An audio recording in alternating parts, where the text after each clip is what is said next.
এক্ষেত্রে একটু ক্লিয়ার ধারণা দিই। প্রধানমন্ত্রী পদটা কিন্তু নির্বাচন হয় না।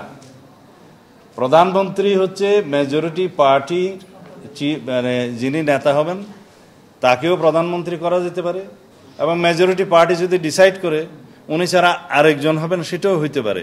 এটা ইলেক্টেড হয় না পার্লামেন্টের সংসদ সদস্যের মাধ্যমে। It is all about the majority party matter.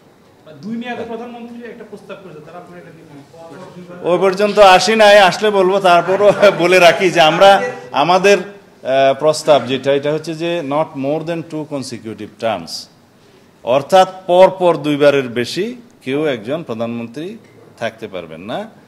তার মানে দাঁড়াচ্ছে যদি দুইবারের পরে একবার গ্যাপ হয়, তার পরবর্তীকালে যদি জনগণ নির্বাচন করে সেই পার্টিকে মেজরিটি পার্টি হিসাবে, সেই পার্টি যদি ডিসাইড করে তাহলে সেই একই ব্যক্তি প্রধানমন্ত্রী হতেও পারেন। কিন্তু কথা হচ্ছে যে কেন ধরে নিচ্ছেন যে সেম লিডার বা সেম ব্যক্তি বারবার হবেন? আমরা তো এখানে অপশনটা রাখতে চাই যে বাধ্যবাধকতা করা যাবে না। যেমন একজন ব্যক্তি যে তৃতীয়বার আবার এসে প্রধানমন্ত্রী হতে পারবেন না এক টার্মের পরে, সেই বিষয়ে কোনো বাধ্যবাধকতা করা যাবে না। হতে পারবেন, নাও হলে সেটা সেই পার্টির বিষয় থাকবে। এটা Democratic practice. Which is important is জনগণ যদি থ্রু ফ্রি ফেয়ার ইলেকশনের মাধ্যমে কেয়ারটেকার সরকারের সিস্টেমে যদি কোনো পার্টিকে মেজরিটি দেয়, তার মানে জনগণ তাদেরকে চায়। তাহলে সোভারেন জনগণের ইচ্ছা যেভাবে প্রতিফলিত হওয়া উচিত সেভাবেই হবে। লিডার অফ দি হাউস এবং প্রাইম মিনিস্টার এবং লিডার অফ দি পার্টি মানে পার্টি চেয়ারম্যান অথবা পার্টি প্রধানের ক্ষেত্রে যে ওনারা একই ব্যক্তি হতে পারবেন বলে প্রস্তাব দিয়েছে, এখানে আমরা এটা ওপেন রাখতে বলেছি, যেটা অপশনটা পলিটিক্যাল পার্টির এবং মেজরিটি পার্টি অফ দি পার্লামেন্টের অপশনটা রাখা উচিত। কারণ সেই মেজরিটি পার্টি পার্লামেন্টের সংসদীয় দলের নেতা, সেটা অন্য বিষয়, সেটা পার্লামেন্টের ভিতরের বিষয় না।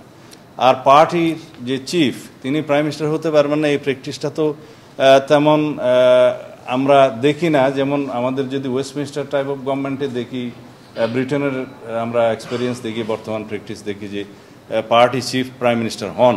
তো পার্টি চিফ যদি প্রাইম মিনিস্টার হন, এই ক্ষেত্রে সেটা একটা হচ্ছে ডেমোক্রেটিক প্র্যাকটিস, তাতে কোনো অসুবিধা নাই। এবং সেটা পার্টির স্বাধীনতা এবং সংসদ সদস্যদের স্বাধীনতা, ডেমোক্রেটিক প্র্যাকটিসের স্বাধীনতা। একটা জিনিস আমাদের খেয়াল রাখতে হবে, সেটা হচ্ছে যদি কেয়ারটেকার সরকার ইন প্লেস হয়, যেটা হয়েছে, এবং যদি ফ্রি ফেয়ার নিউট্রাল ইলেকশন আমরা এনশিওর করতে পারি থ্রু ইলেকশন কমিশনকে স্বাধীন সত্তা হিসেবে কাজ করতে দিতে পারি আমরা, তাহলে পরে যেই ভোটের মাধ্যমে যে পার্লামেন্ট নির্বাচিত হবে, সেখানে মনে করতে হবে জনগণ তাদেরকে চায় এবং জনগণ হচ্ছে সোভারেইন ক্ষমতার অধিকারী। সুতরাং সেটা সেই পার্টি এবং সেই পার্লামেন্ট মেম্বারদের, মেজরিটি মেম্বারদের সেই ইচ্ছার উপর নির্ধারণ করা উচিত। আরেকটা প্রশ্ন এসছে যে লিডার অফ দি হাউসকে সেম ব্যক্তি হবে। এখন আমরা বলছি যে মেজরিটি পার্টি যে পার্টির চিফকেই প্রধানমন্ত্রী করবে, সেটা আরেকজনকেও তো করতে পারে, সেটা অপশন থাকা উচিত।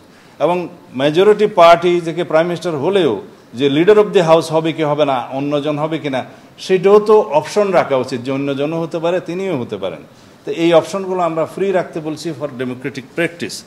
এখন আর অন্যান্য বিষয়ে যেমন উচ্চকক্ষের আসন সংখ্যা কত হবে, সদস্য সংখ্যা কত হবে, সেটা 100তে নির্ধারণের বিষয়ে আমরাও একমত হয়েছি, ওনারাও একমত হয়েছেন। তবে ক্ষেত্রমতো এখানে 105 জনের কথা বলা হয়েছে, ওনারা বলছে যে 100 জন ইজ কমফোর্টেবল। এখন সেটার উচ্চকক্ষের মনোনয়ন পদ্ধতি বা নির্বাচন পদ্ধতি কী হবে, কারা আসবে, প্রপোর্শনেট আসবে কি নাই আসবে, তা আমরা বলেছি সেটা আগে দ্বিকক্ষ বিশিষ্ট পার্লামেন্টের অ্যামেন্ডমেন্টটা সংসদে গৃহীত হোক, দ্বিকক্ষ নির্মিত হোক, তারপরে সেই নিয়োগ প্রক্রিয়া সম্পর্কে সংসদে আলাপ আলোচনার মধ্য দিয়ে সেই মনোনয়ন প্রক্রিয়া, নির্বাচন প্রক্রিয়াটা নির্ধারণ হওয়া ভালো। এইখানে আলাপ আলোচনাটা ওনাদের সাথে আমাদের একমত হয়নি, এটা পেন্ডিং আছে, এটা ওনারা চিন্তা করবেন বলেছেন আর কি।